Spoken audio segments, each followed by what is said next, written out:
नमस्कार बंधुरा रसनालये आपनादेर सबाइके स्वागत। आमार आजकेर रेसिपि हलो भांगन माछ। भांगन माछ आमरा तो अनेके अनेक रकम भावेई रान्ना करे थाकी, तबे एकबार आमार एई पद्धतिते जोदि रान्ना करे देखा जाय ताहले एर स्वाद होबे किन्तु असाधारण। तो एर जोन्नो आमी एखाने निये नियेछि भांगन माछ। माछगुलोके भालो करे धुए परिष्कार करे नियेछि। एरपरे माछेर मध्ये आमी दिये दिलाम हलुद और दिये दिচ্ছি नुन। एरपरे एई नुन और हलुद दिये आमी माछगुलोके माखिये निচ্ছি। खूब कम उपकरणे चटपट रान्ना हये जाबे एई भांगन माछ। तो माछगुलोके नुन हलुद माखिये नेওয়ার परे ग्यासे एकटा कड़ाई बसिয়ে दिয়েছি। कड़ाইয়ের মধ্যে দিয়ে দিলাম সরষের তেল। তেলটা গরম হয়ে গেলে একে একে নুন হলুদ মাখিয়ে রাখা ভাঙন মাছগুলো আমি তেলের মধ্যে দিয়ে দিলাম মাছগুলোকে ভাজার জন্য। তো কিছুক্ষণ সময় দিলাম। এক পিঠটা ভাজা হয়ে গেলে একে একে মাছগুলোকে আমি উল্টে দিচ্ছি যাতে অপর পিঠটাও ভালো করে ভাজা হয় তার জন্য। তো প্রতিটা মাছকে আমি একে একে উল্টে দিলাম। তারপরে আর একটু সময় দিলাম। মাছগুলো আমার দুপিঠই ভালোভাবে ভাজা হয়ে গেছে। এরপরে একে একে মাছগুলোকে আমি তুলে আলাদা একটা প্লেটে রেখে দিচ্ছি।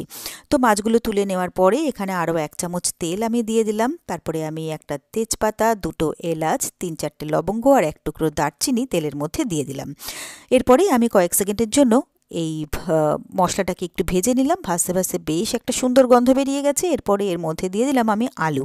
একটা আলু আমি এরকম মোটা মোটা লম্বা লম্বা করে কেটে নিয়েছি। তো সেই আলুগুলোকে তেলের মধ্যে দিয়ে দিলাম।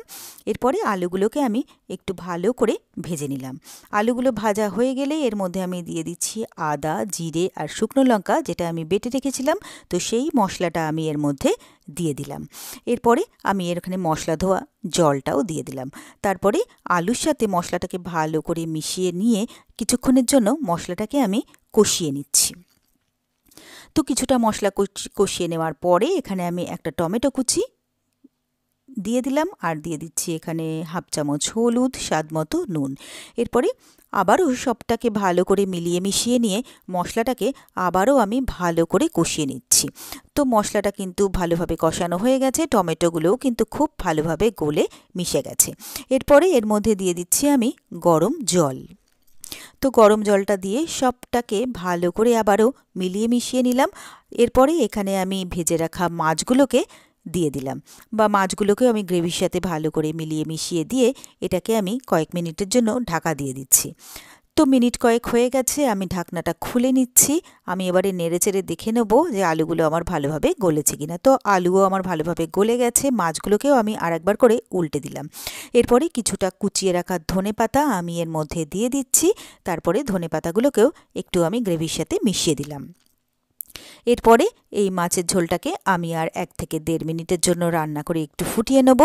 আর তাহলেই কিন্তু আমার ভাঙন মাছের ঝোল একদম রেডি হয়ে যাবে। এরপরে আমি গ্যাসটাকে অফ করে দিচ্ছি। তো সার্ভ করার জন্য নিয়ে নিলাম সার্ভিং প্লেট। তো গরম গরম ভাঙন মাছের ঝোল আমি তুলে নিচ্ছি সার্ভিং প্লেটে। গরম ভাতের সাথে খেতে এটা অপূর্ব লাগবে। তো ব্যাস তৈরি হয়ে গেল আমার খুব সহজে আর খুবই চটপট দারুণ টেস্টি ভাঙন মাছের ঝোল। আর আমার এই রেসিপিটা যদি আপনাদের ভালো লেগে থাকে তাহলে আপনারাও বাড়িতে ঠিক এইভাবে একবার ট্রাই করে দেখতে পারেন। আশা করি আপনাদেরও ভীষণ ভীষণ ভালো লাগবে।